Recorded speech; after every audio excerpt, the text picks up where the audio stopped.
Quelques jours, j'avais fait une vidéo sur les différents personnages jouables de Fear and Hunger et aujourd'hui, je trouve que les personnages de Fear and Hunger Termina, en final, on sait pas grand chose sur eux. Donc aujourd'hui, je vais couvrir les 7 premiers personnages par ordre alphabétique. Donc si vous voulez voir la suite, bien sûr, où on parlera d'autres personnages de Fear and Hunger Termina, n'oubliez pas de vous abonner. Et n'hésitez pas à aller voir juste après cette vidéo, la vidéo qui parle de tous les personnages jouables de Fear and Hunger. Le festival de Termina, vous le savez, ça ressemble plus à une battle royale. Les concurrents ont 3 jours pour s'entretuer ou se laisser mourir, jusqu'à ce qu'il n'en reste plus qu'un seul, s'ils attendent trop longtemps. Mais la lumière du dieu de la lune, Rare, révélera qui ils sont vraiment et une démonstration de transformation de chair et d'os, comme l'a dit un certain youtubeur.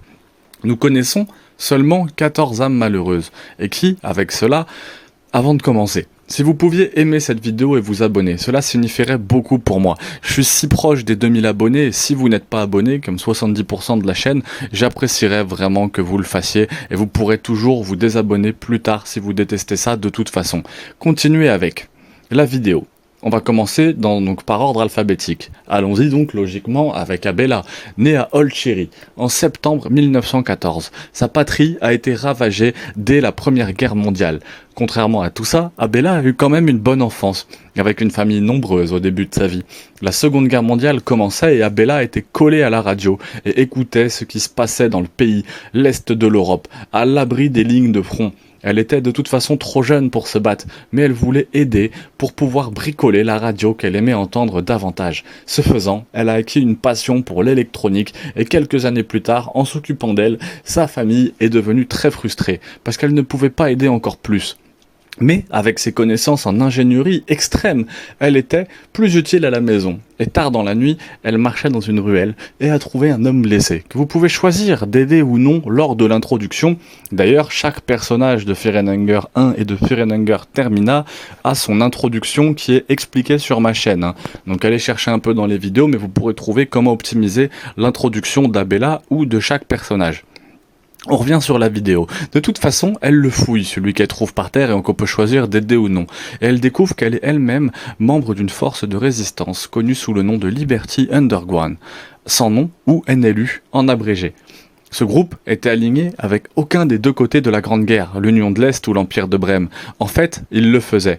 Ils faisaient de leur mieux pour contrecarrer les deux côtés de la guerre. Leur but, arrêter les fusions de sang. Aussitôt que possible, soit en parlant avec l'homme qu'elle a sauvé, soit en trouvant elle-même la NL. Elle parle avec un membre de la NLU et elle décide qu'elle est largement alignée sur leur objectif. Elle a rapidement trouvé une maison avec eux.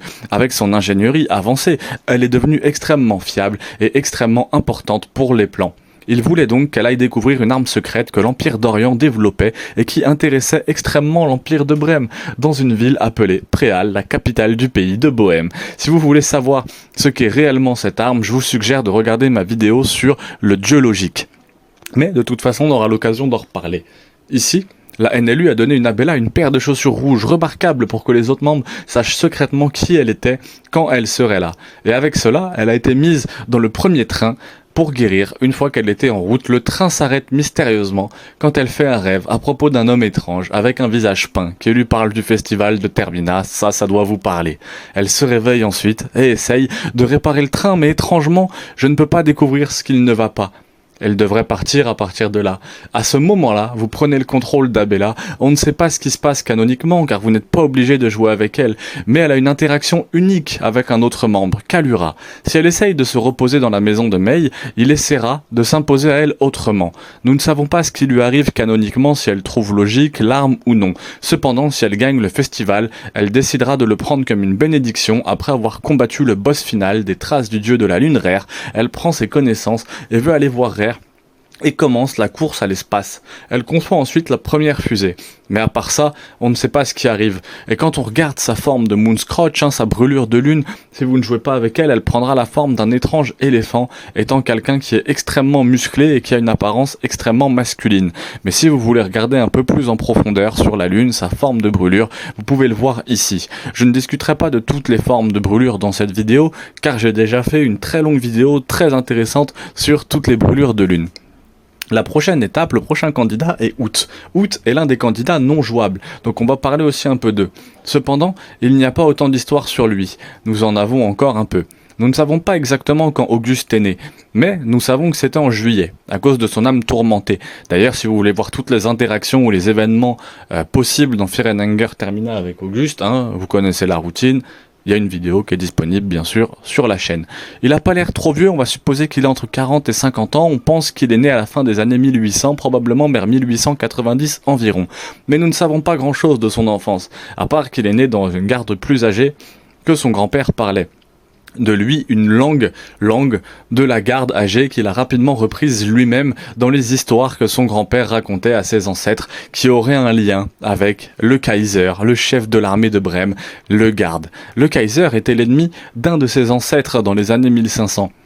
Attention, vous avez reconnu peut-être si vous avez suivi si vous suivez assidûment toutes mes vidéos, vous vous rendrez probablement compte que Auguste apparemment est un ancêtre de l'Outlander de Ragnar Valder qui était un protagoniste du premier jeu de Fear and Hunger. Vous pouvez voir son histoire dans une vidéo sur ma chaîne. Mais le Kaiser a atteint la divinité quand même. Malgré cela, le marchand de siphon avait un compagnon, un loup, un peu immortel, âgé de 500 ans. Je pense que ça vous parle aussi d'une manière ou d'une autre. Ce loup était nommé Sans Lune. C'est le gardien de la famille d'Auguste. Et Moonless est toujours vivant, au fond d'une ville appelée Préal. Quelque temps plus tard, Auguste avait une femme et 2 enfants. Ce dont il est très fier, malgré son habitude de voyager et de vivre avec un style de vie nomade qu'il a toujours eu. Il s'assure que sa femme et ses enfants, qui se trouvent actuellement au pays de Valande, soient bien pourvus. Malgré cela, il apprend que le Kaiser a finalement été repéré dans la ville de Préal, la capitale de la Bohême. Auguste monte dans le premier train, à partir de là, Fear and Hunger aussi commence, et nous ne savons pas vraiment ce qu'est canon. On peut voir Auguste sauter de toit en tuant Moonscrotch et en accomplissant de nombreux exploits impressionnants pour un homme de 50 ans, lors de certains événements. Passons désormais à Karen, la photojournaliste, qui nous affirmera qu'elle a volé un livre d'août dans lequel tous les candidats de Termina étaient notés avec toutes leurs statistiques. Karen pense que c'est un livre juste au cas où Auguste aurait besoin de tuer le centre commercial et de survivre lui-même. Auguste nie cela.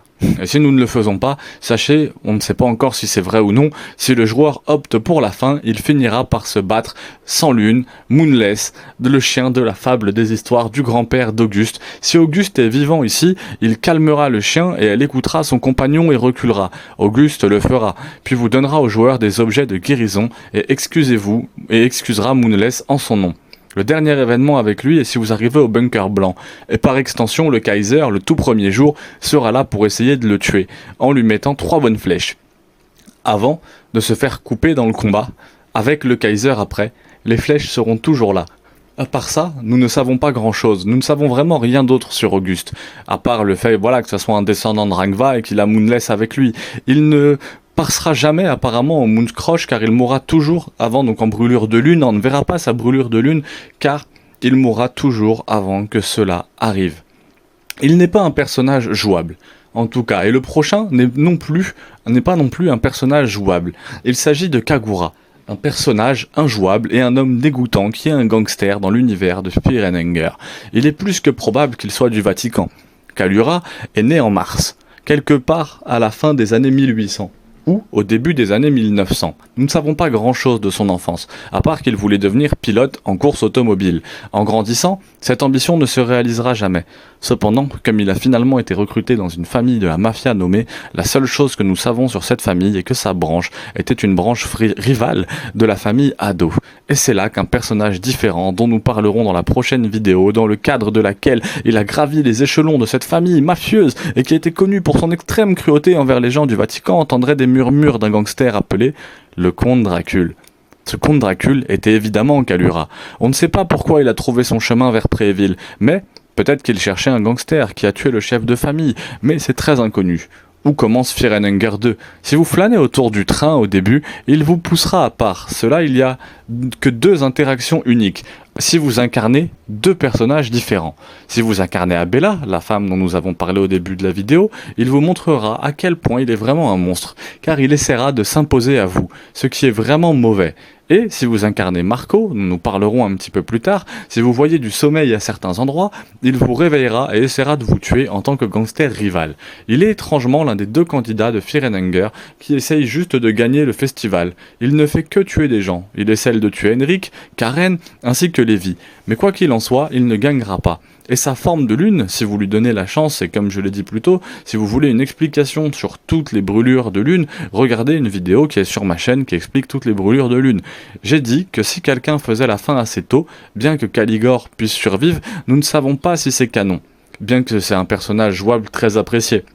Le personnage, justement, jouable préféré est le personnage nommé Dan, qui est du coup le personnage jouable préféré à celui qui a écrit une grande partie de cette vidéo, un anglais, je vous en ai parlé plein de fois, du nom de PugSR. Regardez bien sûr cette vidéo. Donc son personnage préféré, c'est Dan. Il est né dans l'équivalent des Pays-Bas, dans Fear and Hunger, qui n'a pas encore de nom. En 1913 ou 1914, ses parents étaient membres des Masques de Lapin, un culte de Sylvane bien connu dans le premier Fear and Hunger. La déesse de l'amour, le culte est nomadique et voyageait dans toute l'Europe pour organiser des orgies dans la forêt. Partout où il se retrouvait en bas âge, Dan se souviendrait de ses parents faisant apparaître les masques et s'enfuyant dans les prés avec les autres membres de leur culte, laissant Dan se défendre pour lui-même pendant plusieurs semaines à la fois. Malgré leur horrible parentalité, les parents de Dan lui ont enseigné quelques bases de la magie de guérison de Sylviane, dont il détestait l'idée à mesure qu'il grandissait, car cela est devenu un symbole de la négligence de ses parents. Environ 10 ans plus tard, lorsque Dan et ses parents sont allés à nouveau dans les bois, mais cette fois ils ne reviendront jamais. Ses parents mouraient dans l'orgie alors qu'ils se perdaient dans la sauce, comme on dit dans Fear and Hunger ou quelque chose du genre. Dan le ferait alors et il trouverait son chemin vers le royaume de Rondon, où il rencontrerait un ami qui l'aiderait à trouver un emploi de majordome. Il utiliserait ce travail de majordome pour se rapprocher d'un certain baron, Von Dutch, qui était médecin. Dan passera des années sous le règne de ce baron, se liera d'amitié avec sa fille. Le baron traitait très bien Dan, presque comme un fils, et lui enseignait même la pratique médicale de la médecine moderne, en échange de Dan lui apprenant la magie de la guérison de Sylviane. Dan n'avait aucune raison de dire non, et apprit les méthodes d'un médecin. Bien que jamais devenant officiellement des années qui passent, Dan tombera amoureux d'Élise, la fille du baron.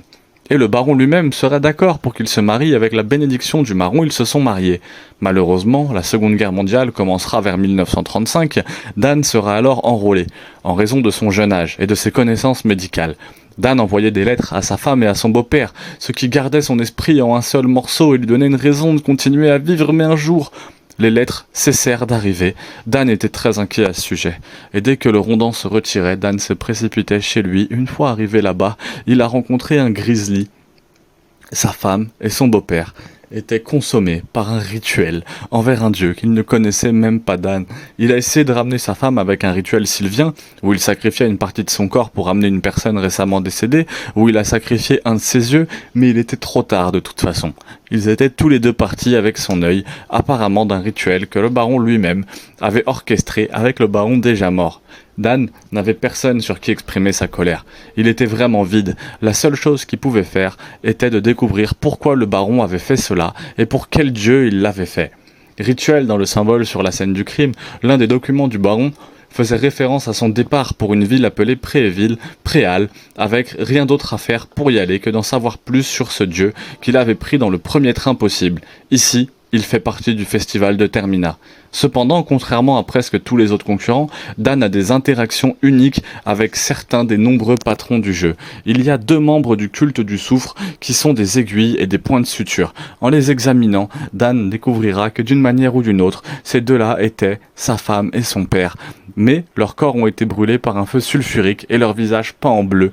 Cela n'avait aucun sens. Cependant, Dan a vu leur corps. Comment pourrait-il finir ici? Il irait trouver quelque part où son calme pour contempler cet endroit où il sera retrouvé dans le blanc département de moisissure, où il trouvera le même symbole qu'il a trouvé dans la maison où le rituel a eu lieu. Il sera assis dessus pour le contempler. Si vous êtes Ossa, vous pouvez choisir de lui dire que ce symbole est le symbole du dieu du souffle. De toute façon, vous pouvez l'amener à rejoindre votre groupe ici. Il est probablement l'un des meilleurs membres de groupe, car il peut sacrifier des membres pour réanimer les membres du groupe tant qu'ils sont morts dans la même bataille. Si Dan gagne le festival, il ne ressentira toujours rien, et finira par avoir des nouvelles. Une entité, appelée Pocket Cat ou chat de poche, qui n'a plus rien à faire et nulle part où aller. Dan cédera au désespoir et deviendra le prochain vaisseau pour le Pocket Cat. Si Dan et donc se transforme en Moonscrotch, si Dan subit sa brûlure de lune, il ne le fera étrangement pas. Il acceptera simplement l'offre du chat de poche, plutôt étrangement avec une scène coupée, unique, vue seulement par Dan, donc plus que probable, si vous ne terminez pas sans Dan dans la fête, Dan sera mort, comme vous le connaissez, peu importe qu'il soit mort transformé en chat de poche ou en cultiste, juste comme sa défunte épouse et son beau-père. Dan n'avait vraiment plus rien quand il est venu, quand il a essayé de guérir, et il est plus que probable qu'il ne quittera jamais Henrik. Et le prochain est encore un personnage injouable, c'est donc Henrik. Donc il n'a pas beaucoup d'histoire en lui, mais nous savons un petit peu qu'il est né en 1909 dans le royaume de Rondan.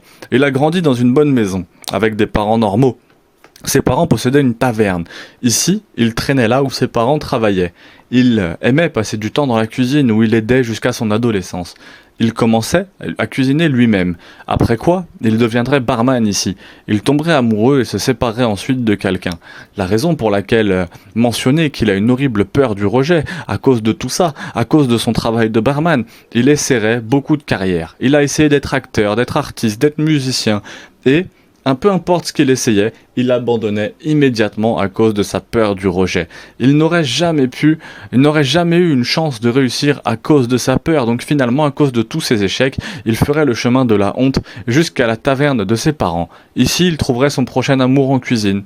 Il découvrira qu'il a enfin trouvé sa route une fois pour toutes. Il était très bon en cuisine, il avait un talent naturel pour quelque chose, à tel point que les gens le verraient comme une sorte de Gordon Ramsay, sans le charme, ni les connaissances, ni l'expérience, et encore, sans le charme, ou à peu près n'importe quoi. Mais il a obtenu une certaine renommée grâce à ses compétences culinaires bien supérieures à la moyenne. Les journaux ont même commencé à écrire des articles sur la taverne de ses parents à cause de lui.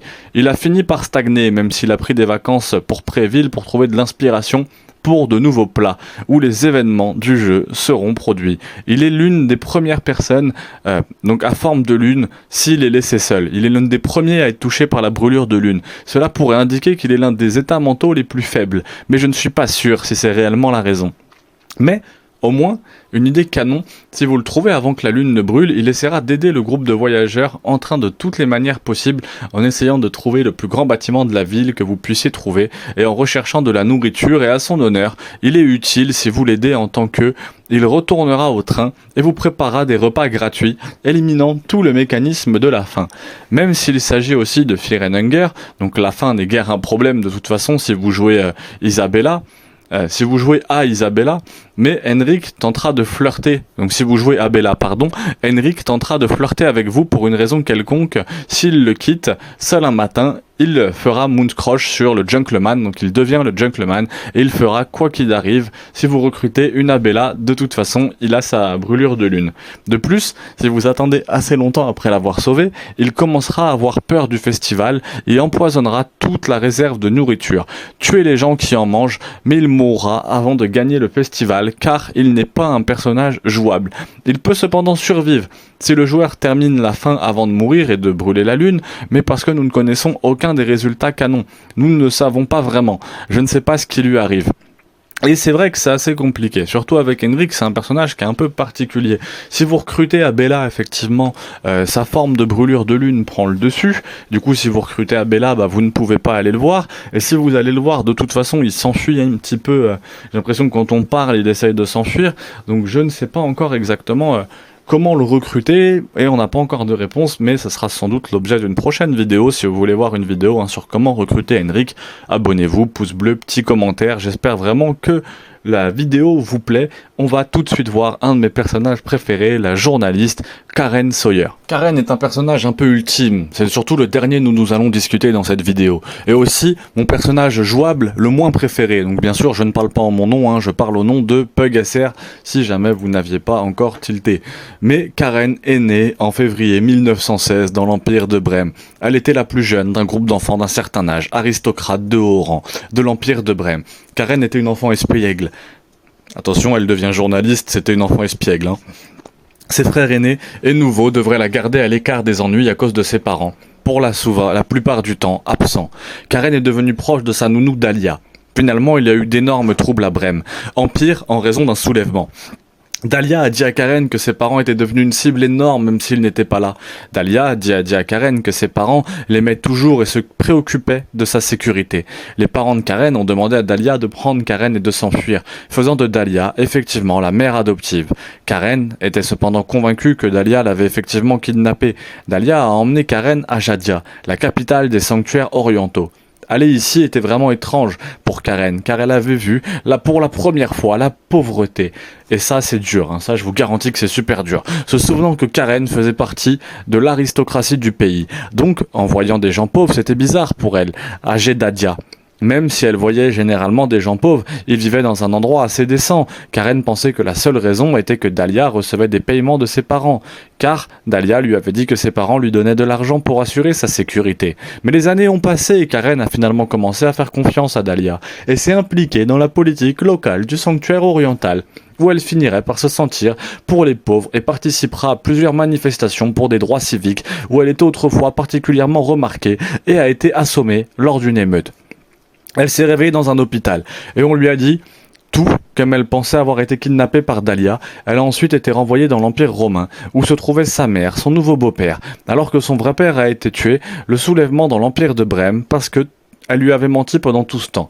Karen a commencé à aimer découvrir la vérité sur toutes ces choses et elle a montré à tout le monde. Elle est devenue journaliste et plus particulièrement photojournaliste. Alors qu'elle fouillait, elle a commencé à soupçonner le nouveau chef de l'Empire de Brême, le Kaiser, était en fait responsable de la mort de son vrai père. Alors, elle creusa plus profondément et découvrit un étrange groupe d'individus de l'IND connus sous le nom de Nouveaux Dieux.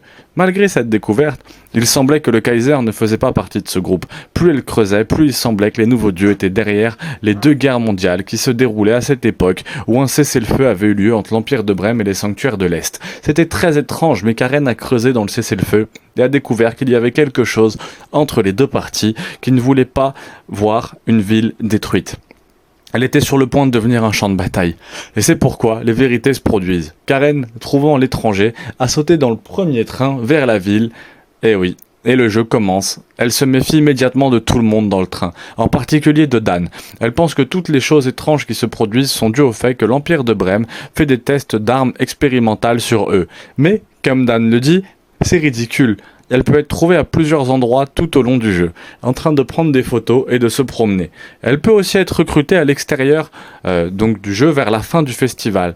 Si elle n'est pas morte ou si elle n'a pas été recrutée, elle sera dans un état de délire. Le troisième jour, elle dira que les gens voient les photojournalistes comme des vautours qui profitent de la guerre et des enfants morts. Mais elle les voit comme des valkyries honorant les morts et portant tous leurs vœux sur leur dos. On ne sait pas ce qui arrive à Karen, mais si elle gagne le festival, elle montrera ses photos et convaincra le monde de ce qui s'est passé en avril, même si personne ne la croit. Elle reste saine d'esprit en essayant de convaincre les autres de la vraie vérité derrière les Nouveaux Dieux et le Kaiser. Enfin, pour la dernière personne de cette vidéo, nous avons Lévi, probablement le personnage le plus tragique de ce jeu.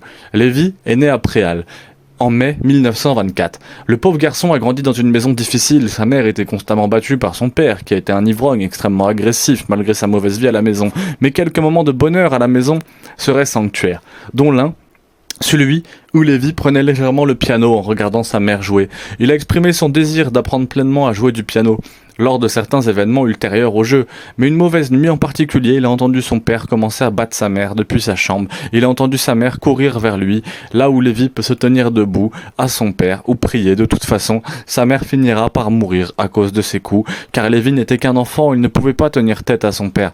Même s'il essayait de rompre très rapidement le discours sur les traditions, si vous jouez en tant que Lévi, c'est probablement une bonne idée d'essayer de lui tenir tête, car c'est l'un des seuls moyens d'avoir plus de 100 HP dans les deux jeux.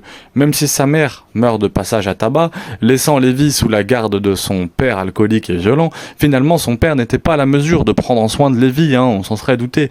Pour une raison ou une autre, il a été envoyé dans un orphelinat, l'orphelinat de Saint-Père-Doc. Et il est connu pour les orphelinats car c'est un très mauvais endroit où le personnel maltraite et agresse sexuellement tout le monde, enfants ainsi que les enchaînés, et peuvent même les sacrifier aux dieux. Quand il a eu 13 ans, il a été recruté comme enfant soldat pour la Seconde Guerre mondiale aux côtés des sanctuaires orientaux.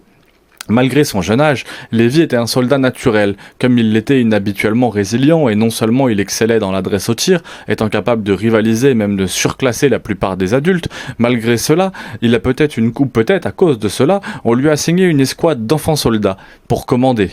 Lévi doit donc le commander, mais c'est très dur, cela deviendrait nihiliste et s'envenimerait haine envers le monde dans lequel ils vivent, car il voyait constamment des enfants soldats sous ses ordres mourir de manière de plus en plus brutale.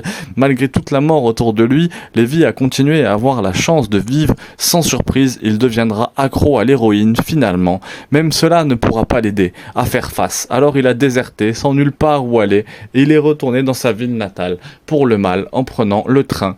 Il se retrouverait dans le pervers de sa propre ville natale où il a été laissé seul. Il aura des crises de panique et des retraits tout seul, ou se ferait agresser par Kalura. Quel gars sympa, hein, vraiment, ce Kalura. Il se transformera en lunette pleureuse à la fin du 2e jour, ce qui est pour moi assez surprenant, car il ne semble pas dans le plus grand état mental. J'ai l'impression que si j'étais dans cette situation, je serais la lune brûlant.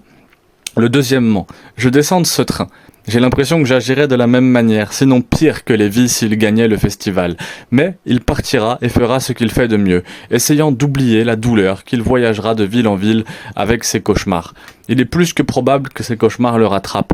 Mais il obtient une moto badass, donc c'est quelque chose que cela sous-entend qu'il ne dure pas longtemps. Même s'il est le gagnant, quelques faits amusants sur Lévi, c'est que son nom à l'origine était le soldat numéro 11. Il n'était pas censé avoir de nom à l'origine. Il était juste censé être un soldat sans nom, et il allait complètement oublier son nom. Mais à cause de choses étranges apparues pendant le cycle du développement du jeu, le développeur du jeu, Miro, a abandonné ce nom et l'a simplement nommé Lévi. Et Lévi, c'est donc le seul personnage que j'espère vraiment vivre pour Termina, car il est une carotte vraiment tragique. Et avec cela, c'est la première partie de cette vidéo qui est terminée. Donc ouais, Lévi très compliqué. Vraiment Lévi très très compliqué, très triste, hein, accro à l'héroïne. Il a vraiment une vie très triste, très agréable à jouer comme personnage. Hein. Là on voit que c'est une de mes runs avec lui à l'écran. Il commence avec le pistolet, il peut avoir plus de 125 PV, donc il peut faire des choses quand même super cool, Lévi. Voilà, j'espère vraiment que cette vidéo, en tout cas que cette première partie de vidéo vous a plu. Assurez-vous d'avoir aimé, n'hésitez pas à sous-titrer aussi si jamais vous avez besoin. Si je sais que j'ai des phrases des fois qui sont un peu imparfaites hein, sur les vidéos traduites, vous pouvez aller voir la vidéo de Pug SR, donc qui sont donc Who are the Termina Contestants, qui sont les participants au festival. Donc là aujourd'hui c'est la partie 1. J'espère vraiment que cette vidéo vous aura plu. Si vous voulez voir tous les autres personnages que je n'ai pas fait, eh ben va falloir vous abonner, mettre un pouce bleu et revenir la prochaine fois. Je vous aime tous, à très vite.